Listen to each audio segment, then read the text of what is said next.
The Gift of the Magi. $1.87. That was all. And 60 cents of it was in pennies.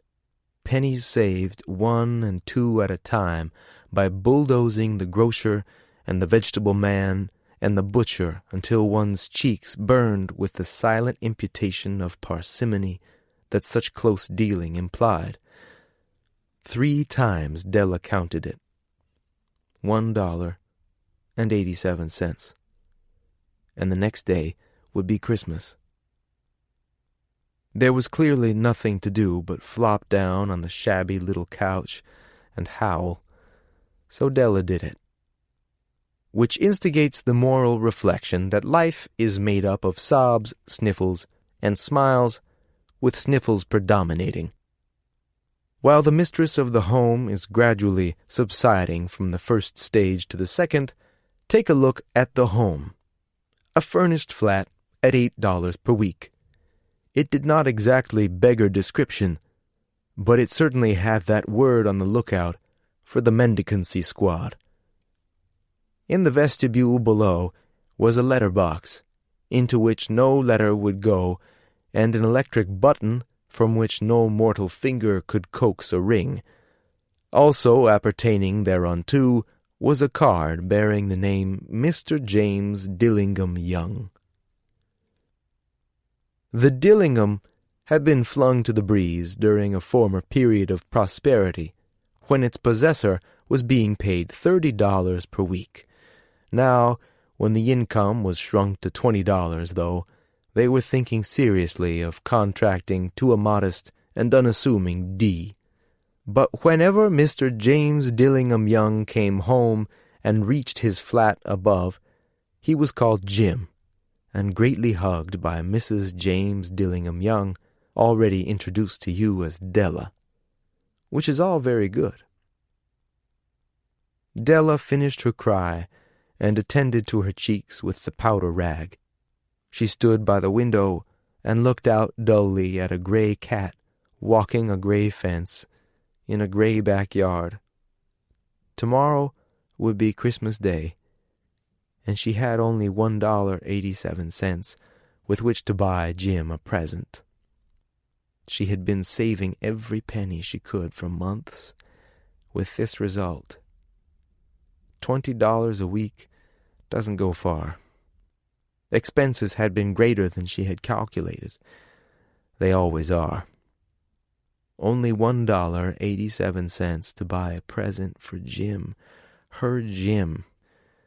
Many a happy hour she had spent planning for something nice for him, something fine and rare and sterling, something just a little bit near to being worthy of the honor of being owned by Jim. There was a pier glass between the windows of the room. Perhaps you have seen a pier glass in an $8 flat.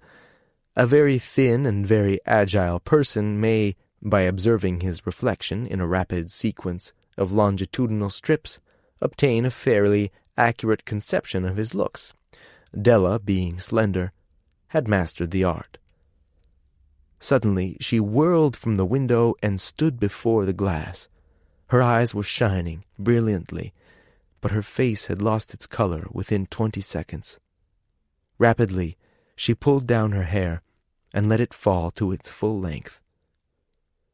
Now, there were 2 possessions of the James Dillingham Youngs in which they both took a mighty pride. One was Jim's gold watch that had been his father's and his grandfather's. The other was Della's hair. Had the Queen of Sheba lived in the flat across the air shaft, Della would have let her hair hang out the window some day to dry, just to depreciate Her Majesty's jewels and gifts.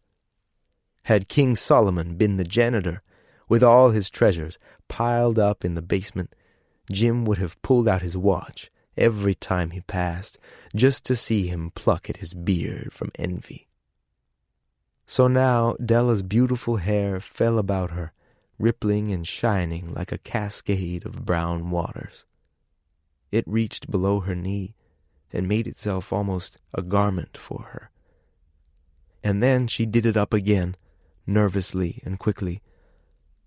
Once she faltered for a minute and stood still while a tear or two splashed on the worn red carpet. On went her old brown jacket, on went her old brown hat. With a whirl of skirts, and with the brilliant sparkle still in her eyes, she fluttered out the door and down the stairs to the street. Where she stopped, the sign read, Madame Sophronie, hair goods of all kinds. One flight up, Della ran and collected herself, panting. Madame, large, too white, chilly, hardly looked the Sophronie. "Will you buy my hair?" asked Della. "I buy hair," said Madame. "Take your hat off and let's have a sight at the looks of it." Down rippled the brown cascade. $20, said Madame, lifting the mass with a practiced hand. "Give it to me, quick," said Della. Oh, and the next 2 hours tripped by on rosy wings. Forget the hashed metaphor. She was ransacking the stores for Jim's present. She found it at last. It surely had been made for Jim and no one else. There was no other like it in any of the stores, and she had turned all of them inside out. It was a platinum fob chain, simple and chaste in design, properly proclaiming its value by substance alone, and not by meretricious ornamentation, as all good things should do. It was even worthy of the watch. As soon as she saw it, she knew that it must be Jim's. It was like him. Quietness and value. The description applied to both. $21 they took from her for it, and she hurried home with the 87 cents. With that chain on his watch, Jim might be properly anxious about the time in any company. Grand as the watch was, he sometimes looked at it on the sly on account of the old leather strap that he used in place of a chain. When Della reached home, her intoxication gave way a little to prudence and reason. She got out her curling irons and lighted the gas, and went to work repairing the ravages made by generosity added to love. Which is always a tremendous task, dear friends, a mammoth task. Within 40 minutes her head was covered with tiny, close-lying curls that made her look wonderfully like a truant schoolboy. She looked at her reflection in the mirror long, carefully, and critically. "If Jim doesn't kill me," she said to herself, "before he takes a second look at me, he'll say I look like a Coney Island chorus girl. But what could I do? Oh, what could I do with $1.87? At 7 o'clock, the coffee was made and the frying pan was on the back of the stove, hot and ready to cook the chops. Jim was never late. Della doubled the fob chain in her hand and sat on the corner of the table near the door that he always entered. Then she heard his step on the stair away down on the first flight, and she turned white for just a moment. She had a habit for saying little silent prayer about the simplest everyday things, and now she whispered, "Please, God, make him think I am still pretty." The door opened and Jim stepped in and closed it. He looked thin and very serious. Poor fellow. He was only 22, and to be burdened with a family. He needed a new overcoat, and he was without gloves. Jim stopped inside the door, as immovable as a setter at the scent of a quail. His eyes were fixed upon Della, and there was an expression in them that she could not read, and it terrified her. It was not anger, nor surprise, nor disapproval, nor horror, nor any of the sentiments that she had been prepared for. He simply stared at her fixedly, with that peculiar expression on his face. Della wriggled off the table and went for him.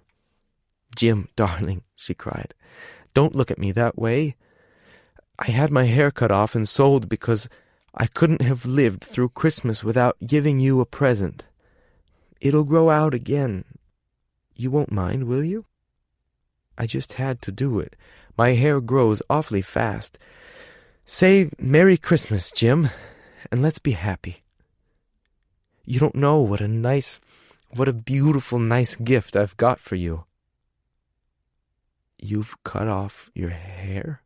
asked Jim laboriously, as if he had not arrived at that patent fact yet, even after the hardest mental labor. "Cut it off and sold it," said Della. "Don't you like me just as well, anyhow? I'm me without my hair, ain't I?" Jim looked about the room curiously. "You say your hair is gone," he said, with an air almost of idiocy. "You needn't look for it," said Della. "It's sold, I tell you. Sold and gone, too. It's Christmas Eve, boy. Be good to me, for it went for you. Maybe the hairs of my head were numbered," she went on with sudden serious sweetness, "but nobody could ever count my love for you. Shall I put the chops on, Jim?" Out of his trance, Jim seemed quickly to wake. He enfolded his Della. For 10 seconds, let us regard with discreet scrutiny some inconsequential object in the other direction. $8 a week, or $1 million a year, what is the difference? A mathematician or a wit would give you the wrong answer. The Magi brought valuable gifts, but that was not among them. This dark assertion will be illuminated later on. Jim drew a package from his overcoat pocket and threw it upon the table. "Don't make any mistake, Dell," he said, "about me. I don't think there's anything in the way of a haircut or a shave or a shampoo that could make me like my girl any less. But if you'll unwrap that package, you may see why you had me going a while at first." White fingers and nimble tore at the string and paper, and then an ecstatic scream of joy, and then, alas, a quick feminine change to hysterical tears and wails, necessitating the immediate employment of all the comforting powers of the lord of the flat.